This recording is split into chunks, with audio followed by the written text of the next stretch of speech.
பல்வேறு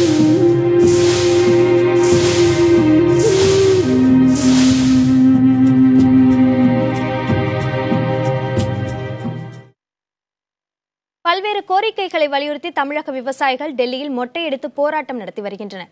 20வது நாளாக தொடரும் போராட்டம் குறித்த கூடுதல் தகவல்களை அங்கிருக்கும் நமது செய்தியாளர் கணபதியிடம் கேட்கலாம். கணபதி, தமிழக விவசாயிகள் சுமார் 3 வார காலமாக தொடர் போராட்டத்தில் ஈடுபட்டு இருக்காங்க. இன்னைக்கு அவங்க என்ன மாதிரியான போராட்டத்தில் ஈடுபட்டாங்க, அது குறித்து சொல்லுங்க. இந்த போராட்டத்தினால் இதுவரை எந்தவிதமான பலனும் கிடைக்காததால் மத்திய அரசும் மாநில அரசும் எங்களை மொட்டையடிக்கின்றன என்று காட்டும் வகையிலே இன்று தலையின் ஒரு பகுதியை மட்டும் மொட்டையடித்துக் கொண்டு போராட்டத்தை தொடர்ந்து கொண்டிருக்கிறார்கள். இன்று மாலையிலே இவர்களுக்கு ஆதரவாக டெல்லியைச் சேர்ந்த இளைஞர்கள், குறிப்பாக மாணவர்கள் ராஜீவ் சவுக் பகுதியிலிருந்து ஜந்தர் மந்தருக்கு ஊர்வலமாக வர வேண்டும், வந்து ஆதரவு தெரிவிக்க வேண்டும் என்று விரும்பினார்கள். அதற்கு போலீசார் அனுமதி மறுத்துவிட்டார்கள். ஜந்தர் மந்தர் பகுதியில் மட்டுமே போராட்டம் நடத்தலாம், அதற்கு வெளியே எங்கும் போராட்டம் நடத்தக்கூடாது என்று போலீஸ் சொல்லிவிட்டதால் தற்போது போராட்டம் இங்கே நடந்து கொண்டிருக்கிறது. நாம் இப்போது பார்க்கலாம், இங்கே கூட தலையின் ஒரு பகுதியை மழித்து, அதாவது ஒரு பக்கமாக மொட்டையடித்து மத்திய அரசு மாநில அரசுகள் எங்களை மொட்டையடித்து விட்டன என்று காட்டும் வகையிலே விவசாயிகள் இங்கே போராட்டத்தில் ஈடுபடுகிறார்கள்.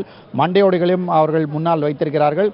அனைவருமே இதிலே யாரெல்லாம் தலையை இன்று மொட்டையடித்துக் கொண்டார்களோ அவர்கள் ஒரு பகுதியை மட்டும் மொட்டையடித்திருக்கிறார்கள். அதாவது எந்த அளவுக்கு வேதனைப்படுகிறோம் என்பதை காட்டும் வகையிலே இப்படி செய்திருக்கிறார்கள்.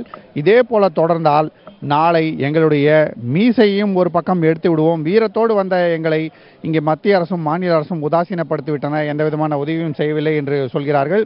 இதை தவிர பல்வேறு விதமான பதாகைகளும் இங்கே ஏந்தப்பட்டிருக்கின்றன.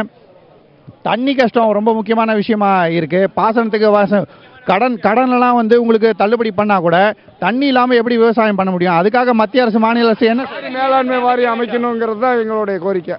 தண்ணி எங்களுக்கு நீரை பெற்று தருவது அரசுடைய கடமை, அதுக்காக தான் போராடுறோம்.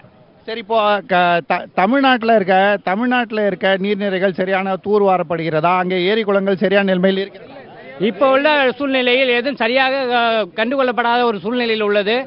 மாநில அரசுகளும் மத்திய அரசுகளும் சம்பந்தப்பட்டு இதை சரியான முறையில் நடவடிக்கை எடுக்க வேண்டும் என்பதே எங்களது கோரிக்கையாகவும், எங்களோட உயிர் ஆதாரம் பாதிக்கப்படுவதாலும் இதை சரிவர கவனத்திற்கு கவர்மெண்ட்டுக்கு கொண்டு சொல்ல வேண்டும் அப்படிங்கிறது எங்களோட கருத்தாக இருக்கிறது.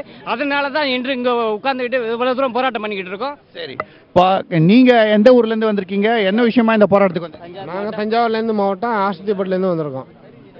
இதே போல பல்வேறு மாவட்டங்களைச் சேர்ந்தவர்களும் இங்கே போராட்டத்தில் ஈடுபட்டு பல்வேறு முக்கியமான விஷயங்களை வலியுறுத்தி கொண்டிருக்கிறார்கள். இந்த கடுமையான வெயிலில் கூட இந்த போராட்டத்தில் தொடர்ந்துகிட்டு இருக்கீங்களே, உங்களோட கோரிக்கைகளை மத்திய அரசு மாநில அரசு ஏற்றுக்கொண்ட நம்பிக்கை இருக்கா? சார், நாங்கள் சர்வாதார நாட்டில் இருக்கிற மாதிரி தான் எனக்கு உணர்றேன். இது ஜனநாயக நாட்டில் இருக்கிற மாதிரி நாங்கள் உணரல சார். ஏன் சார், இந்தியா எப்போ சார் சர்வாதார ஆட்சி எங்களுக்கு தெரியல சார். ஏன்னு கேட்டாக்கா, மக்களாட்சின்னு சொன்னாக்கா மக்களுடைய கோரிக்கை ஏற்பதற்கு 20 நாள், அதாவது அந்த கோரிக்கை கொடுத்த உடனே ஏற்பதான் மனிதநேய ஆட்சி. ஆமாம், ஜனநாயக ஆட்சி சார். மக்களால் மக்களுக்காக ஏற்படுத்தப்பட்ட ஆட்சி தான் சார் மக்களாட்சி. எங்களுடைய கோரிக்கையை, அதாவது 140 ஆண்டுகள் இல்லாத வறட்சியின் கொடுமையால் விவசாயிகள் இந்த நாட்டிலே செத்து கொண்டிருக்கிறார்கள். ஒரு மாநிலமே இங்கே தலைநகரில் அழுது புரண்டு கொண்டிருக்கிறது. வெயிலிலும் பனியிலும் பசியும் பட்டினியுமாக பாம்புகறி தின்றும் எலிக்கறி தின்றும் இப்படி பல்வேறு மொட்டையடித்தும் பட்டையடித்தும் தூக்கு மாட்டியும் இறந்தும் கூட நாங்கள் அழுது கொண்டு புலம்புகின்றோம். இந்த அரசாங்கம் சம்பந்தப்பட்ட மந்திரிகள் கூட எங்களை பார்க்கல. அதனால அந்த மதிப்புரிய பிரதமர் சொன்னாங்களா நரேந்திர மோடி அவர்கள், செப்டம்பர் 26ஆம் தேதி திடீர்னு 1000 செல்லாது 500 செல்லாதுன்னு சொன்னார் சார். ஏதோ அன்னையிலிருந்து தான் இந்த நாடு சர்வாதார ஆட்சின்னு தெரியல சார். யாரையும் கேட்கல சார். ஆமாம், ஏழை எளிய மக்கள் பானையில் வச்சிருந்த பணத்தை கூட பேங்கில் ஓட்டியை போட்டுட்டாங்க.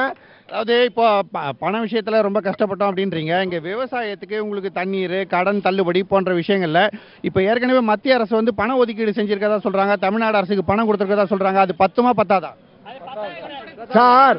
வறட்சி சார் ஒரு நிமிஷம், அது பத்தாது சார். அவங்க எது கொடுத்துருக்காங்கன்னு கேளுங்க சார். அதாவது தமிழ்நாடு அரசு 21,500 கோடி ரூபாய்க்கு பக்கம் கேட்டுக்காங்க சார்.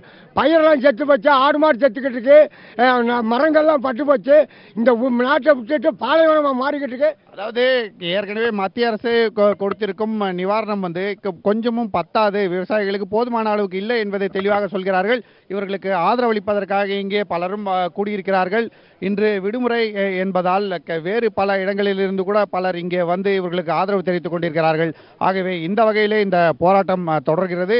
நேரலையாக இந்த செய்திகளை அவ்வப்போது வழங்கி கொண்டிருக்கிறோம். அந்த நேரலை இந்த போராட்டத்துடன் சேர்ந்து தொடர்கின்ற சூழ்நிலை தான் தற்போது ஏற்பட்டிருக்கிறது.